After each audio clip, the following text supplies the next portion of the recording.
قبل ما نبدأ الفيديو ما تنساش تعمل لايك وسبسكرايب في القناة. بيبدأ فيلمنا بالشرطة وهي رايحة المكان بسبب بلاغ جالهم اللي قالت هو هنا، فبيدخلوا بيلاقوا البيت متدمر وبيلاقوا صليب وبيلاقوا دم، ولما بيمشوا ورا الدم بيلاقوا صوت طالع من الأوضة، ولما بيدخلوا الأوضة بيتصدموا هما الاتنين. وبعد كده بنرجع ل3 أيام قبل الحادثة وبنشوف فيكي وهي بتصحى وبتروح بعدها عشان تصحي اخواتها، وده عشان تحضر لهم الفطار. بس قبل ما تخرج بتروح على أوضة مامتها وبتطلع صورة باباها، وبنعرف ان هو كان وحشها. وبنشوف اخواتها ايري ولوسي وانر، وكانت بتوديهم المدرسة قبل ما هي تروح مدرستها. وبنشوف صاحبتها اللي حدفت لها ورقة وبتسألها فيها عن حاجة. وبعدها المدرسة كانت بتديهم درس عن الخسوف، وقالت برضه ان زمان كانوا بيضحوا بالبشر عشان يصطادوا ارواح وشياطين. وبعدها الطلاب بيروحوا عشان يشوفوا الخسوف، بخلاف إيلا وفيكي اللي راحوا عشان يعملوا حاجة غريبة. بس قالت لها ان في حد تاني هيشاركهم وبيكون اسمها انا. فبيروحوا لقبو المدرسة وبنعرف ان هم عايزين يستعملوا لوح الويجا عشان يتكلموا مع الموتى. فبترجع إيلا تقول ان هم محتاجين حاجة شخصية للشخص المتوفى، فبتديها صورة والدها، بخلاف انا اللي ما جابتش اي حاجه. بس بيبداوا برضه وبيقفلوا عينيهم وبيبداوا يتكلموا معاهم. وفجاه البرطمان بيتحرك لوحده وبنفهم كده ان في روح معاهم، فبيسالوا من الروح دي. وبعدها بيسالوا لو ده والد فيكي، فبيرجعوا يسالوه تاني وبيبدا يتحرك وبيقف على علامه على اللوح اللي كانت معناها لا.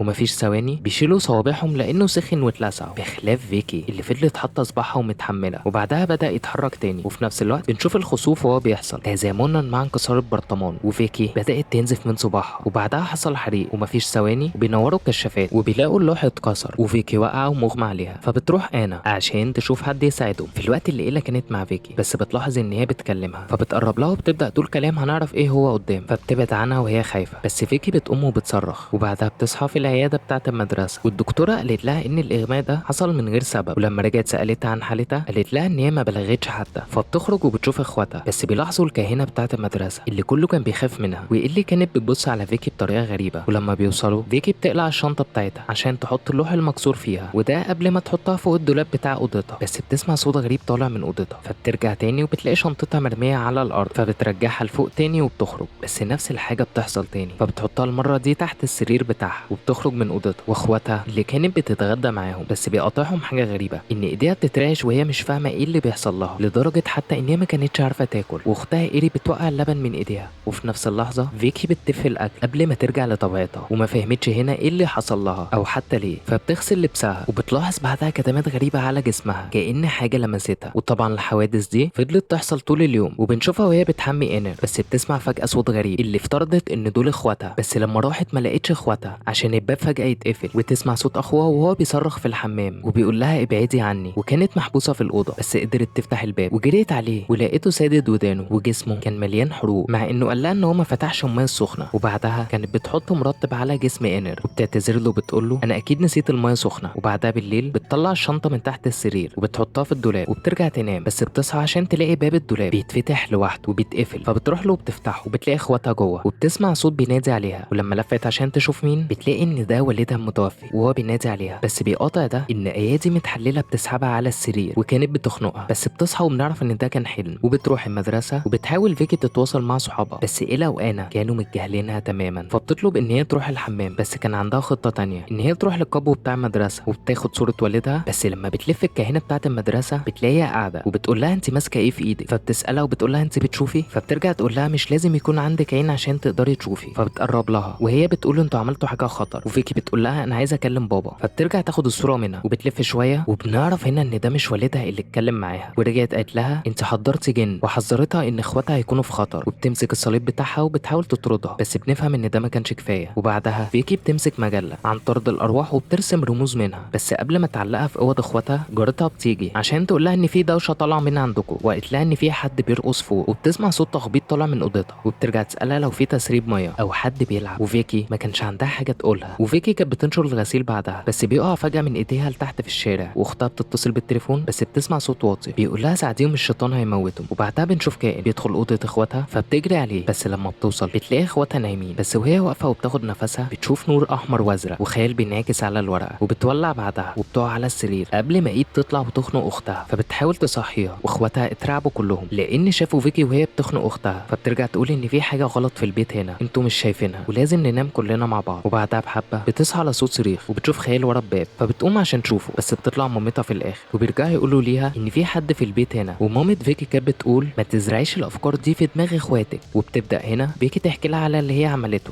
وحكت لها القصه كلها. بس مامتها قعدت وما كانتش مصدقه اي كلمه من اللي هي بتقولها، وقالت لها بطلي كده. واخواتها تاني يوم كانوا بيصحوها، اللي قالوا لها احنا جعانين، بس فجاه بيبداوا يعضوها وياكلوها، وانير كان بيخنقها وبيصرخوا بعدها وهي بتتوجع عشان يبداوا يضحكوا بعدها. فبتشوف اخوها وبنشوف ايده وبنشوف خيال وبيقفل ايده وبتبدا تنزف بعدها، وبتصحى من النوم بعدها. فبتقوم وبتلاقي دم على سريرها وبنفهم ان هي كده بلغت. وبعدها بتنظف المرتبه، بس لما بترفعها بتلاقي حاجه زي اثار حروق على المرتبه. وانير لما راحت له لقيته ماسك كتاب، فبترجع تقول له انت بتعمل ايه بالكتاب؟ وبنعرف انه ما كانش بيعرف يقرا لسه. فبيرجع يقول لها ان باباه هو اللي علمه القرايه. فبترجع تقول له لو شفت بابا تاني غطي ودانك ونادي عليا بصوت عالي. والمرتبه بتاعته لما رفعتها لقيت عليها نفس علامات الحروق بس على شكل انسان. فبتروح وتشوف باقي المراتب ولقيت نفس الحروق عليهم. فبتروح على القبو بتاع المدرسه عشان تقابل الكاهنه، اللي قالت لها ان هي اللي عمت عينيها بنفسها عشان ما تشوفش العالم التاني، بس مع كل ده كانت بتقدر تشوفهم وتحس بيهم برضه. ففيكي بتقول لها ان هي مش قادره تطرد الارواح. فبترجع تقول لها ان مفيش حل غير انك تطرديهم بنفس الطريقه. وبعدها بتقول لها ان الحلول في الكتاب وغلطك لازم تصلحيه. فبتجيب نفس الكتاب اللي كان معاها ولقيت فيه ازاي تطرد الارواح. وبنعرف ان هي لازم تودع والدها، بس كان فيه تحذير ان هي لو فشلت في ده هتموت. فبتروح لصاحبتها ايلا اللي كانت في حفله وقالت لها احنا لازم نعمل نفس الطقوس، بس طبعا بيرفضوا وقالوا لها انت مجنونه وبتردوها بره الحفله. وايلا اخيرا قالت لفيكي هي قالت لها ايه وهي مغمى عليها. فيكي قالت لها ان هي هتموت في خلال 3 ايام وخافت طبعا. وبتروح على مامتها وتحايلت عليها ان هم يفضلوا في البيت على الاقل النهارده، بس مامتها قالت لها انا مش فاضيه. وده صدم فيكي، فبتمشي عشان ترجع للبيت وبتحاول تفتكر كلام الكاهنه. فبتجمع اللوح المكسور وبتقول لاخواتها احنا هنلعب لعبه، وطلبت من اخوها يرسم نفس الرمز في كل مكان. وبعدها بحبه بيبداوا الطقوس واخوها بيرسم على الحيطان، فبيزهق من انه بيرسم نفس الرمز وبيقلب الصفحه في المجله وبيرسم رمز تاني خالص. وبعدها بنشوف فيكي واخواتها وهم بيبداوا الطقوس، وفيكي بدات تسال لو نروح معاهم، وبنفهم طبعا ان هي كده معاهم. فبتقول لها احنا اتجمعنا عشان نودعك، فايديهم بتتحرك ناحيه كلمه لا. فبترجع تقرا المجله تاني وكان مكتوب فيها ان هم لازم يغنوا، وبيبداوا اخواتها كلهم يغنوا معاها. بس وهم بيغنوا بيلاقوا الباب بيتقفل وكانوا بيسمعوا اصوات صريخ. فقالت لهم احنا لازم نكمل، والاصوات كانت بتزيد ومفيش ثواني والباب بيتفتح والشمع بيتطفي واللوح بيتكسر والبرطمان بيمشي بعيد. وكان بيروح على اوضتها، فبتفتح الباب وبتنور على المرتبه، ولما بتقرب بتلاقي ايد بتطلع منها وبتشدها. فبتجري بره وهي مرعوبه وايديها كانت بتتراش، وهي بتكلم الشرطه وبتقول لهم ان في حد هنا. ودي طبعا كانت المكالمه بتاعت اول الفيلم. واخوها كان بيمشي ونفس الايد بتسحب اخوها بعيد،